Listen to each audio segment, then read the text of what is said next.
It's a cold, snowy day in northern Michigan, and Michigan Magazine finds itself at a place called Fort Campbell in Gaylord, Michigan. It's a child care center operated by owners Don and Deb Campbell. Here in the backyard of their home, even though things are snow-covered and nearly invisible, you'll find a wonderland of neat things for children to play on and in during Michigan's warmer months, all created by the handiwork of Don, who, besides assisting his wife with the operation of the child care center and creating from scratch all the things you see here, operates a lawn care service in warmer months. And when the cold wind begins to blow on days such as this, and he's not needed at the child care center, he disappears into a private place where he creates something else very special that collectors are discovering and clamoring to his doorstep to place an order for. And this was where you find yourself hours at a time, huh, Don? Yeah, my wife is looking for me and she doesn't know where I'm at. This is it. She comes this way. Let's take a look.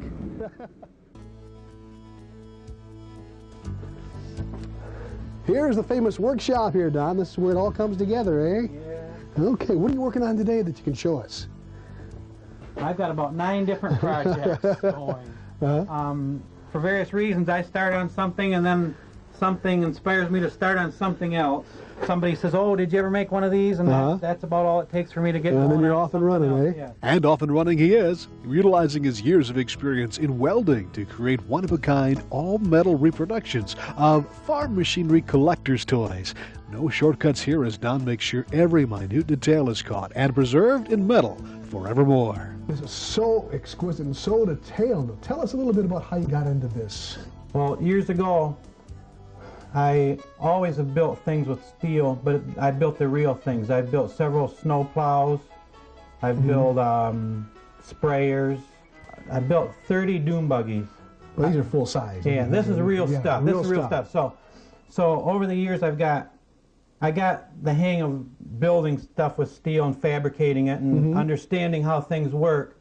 But when we moved up to Gaylord, the winters are so long that I kind of needed something to fill the void, you know. In the summer I have plenty to do with the lawn care business, but in the winter I plow snow and I help my wife with the daycare. But there was still a lot of empty space, and so I said, well, what could I do? And I picked up, I started collecting a magazine. It's called Toy Farmer, and inside this there are various articles of things that people collect, mostly farm machinery and stuff. But I got to see where there were people that were actually building miniature farm machinery, and I said, I think I could do that, you know.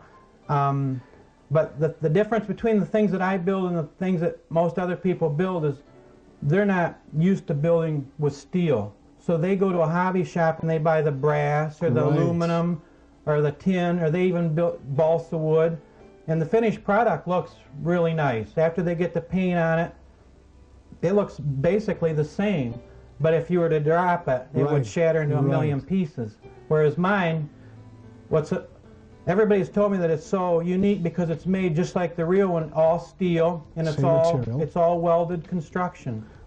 So it took me a little bit to get to master the technique of welding such fine pieces. Well, you do have experience in welding from your experience of building the actual things. Yeah. But I can tell that you've got a little love for the farm in you, coming from the Breckenridge area, I believe. Yeah. And that it's farm country down there, and that kind of stirred your interest back then, didn't it?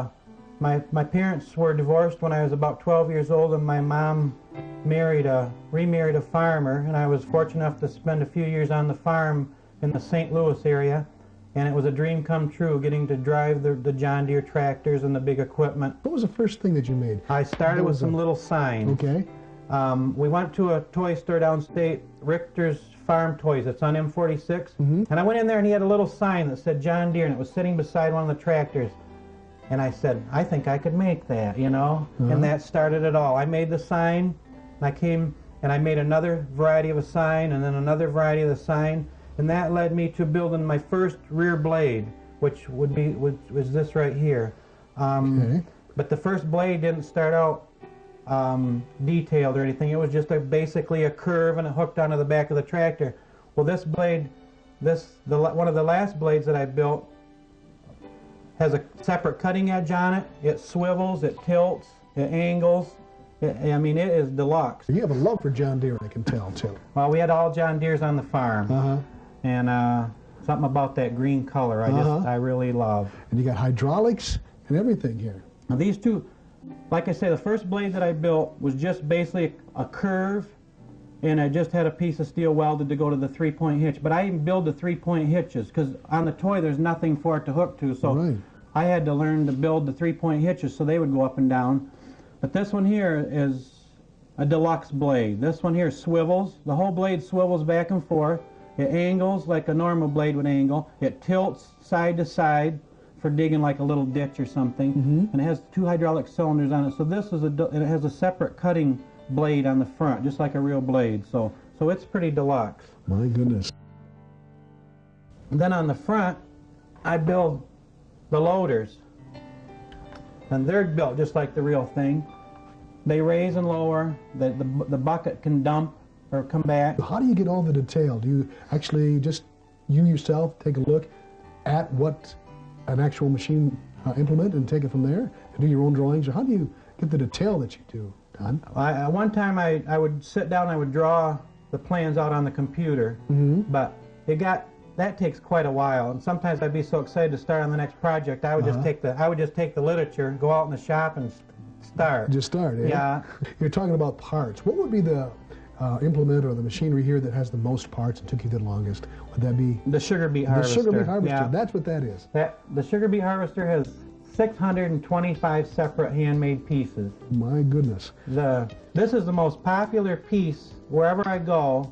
Everybody says, "We love the sugar beet harvester that you built," and I don't know if it's because most people have seen a sugar beet harvester, but I can't imagine they haven't seen all this stuff. But there's something about a sugar beet harvester that they just go crazy about. This is the only one that I ever built so far. I have another one that's in the process of being built out in my shop. But that right there just grabs people's attention. Now, nobody's ever seen the combine, so I'm sure the sugar beet harvester is going to take second backstage or back door to the combine. It's very rare. There's a man down in Lime, Ohio. He's a retired fella, and he's built 3 of these, and this is only the 4th one in existence in 1/16 scale. So this is very rare. Out of the 3 combines that he built, one went to a museum in Iowa. The other one he kept, and the other one he sold last year at a toy show for $13,000. So it doesn't look like much. It looks like a toy, but to a collector, this is very rare in 1/16 scale. It was quite a project. I got the literature. I went down to St. Louis to the John Deere dealer, and I took many pictures of the actual machine. I had to lift each panel up, open every door, and look inside, and I took pictures of what was in there, right down to the batteries, how the batteries were inside there, the hydraulic tanks, the air cleaner, the exhaust system, the hydraulic pumps. I would say it was, on the outside to look at it, it's probably 90% accurate. Now, you were telling me that these are all your creations, but there's only a few that are still yours that you own, right? There's only 2 that are mine. These aren't mine. Everything I've built to date has been sold the day I finished it. I have 2 collector friends that they buy everything I build. And I already thought I had the combine sold, but my wife and I talked it over, and we said, well, we have so many people that call me and want to see the things I made or stop over, and all I have to show them is pictures. And my wife says, it's such a shame. All the work and time that I have involved in, all I have is a picture to show them. So we started a new policy.